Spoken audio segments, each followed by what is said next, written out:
আমি রাস্তা দিয়ে যাচ্ছিলাম, তো দাদার সঙ্গে দেখা হলো।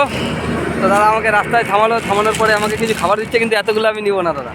হ্যাঁ, কি? আমার নাম অর্পণ দাস।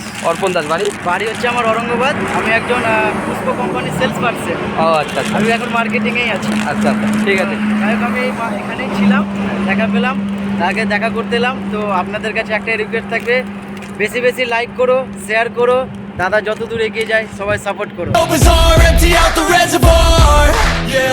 দাদা গাড়ি নিয়ে যাচ্ছিল, আমাকে দেখে থেমে ডাকলো, ডাকার পরে আমাকে বিস্কুটের প্যাকেট দিল। দাদা তোমার নাম? সুদীপ দাস। সুদীপ দাস। বাড়ি এখানেই? বাড়ি লালগোলা। ও ঠিক আছে, ধন্যবাদ দাদা।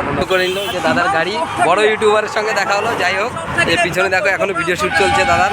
পুরো ফাঁকা রাস্তা, আমি একা একা যাচ্ছি। তো বহরমপুর আর বেশি দূর নেই, আর 4 কিলোমিটার আছে। আর 4 কিলোমিটার গেলেই বহরমপুর পৌঁছায় যাবো। এই যে সামনে যে ছোট ছোট আলো দেখতে পাচ্ছ, ওটা হচ্ছে বহরমপুর বাইপাস, মানে ওটা 4 লাইন। আর আমি এটা বহরমপুর টাউনে ঢুকছি, এটা টাউনের রাস্তা, আর ওটা 4 লাইন। বহরমপুর ঢোকার আগে যে বড় নদীটা থাকে, সেই নদীর ব্রিজের উপর আমি এখন আছি। এটা হচ্ছে সেই ব্রিজ। এই ব্রিজ পার হলেই বহরমপুর আসবে। আর ওই পাশে যে লাইটগুলো দেখতে পাচ্ছ, ওটা হাজারদুয়ারি যাওয়ার রাস্তা।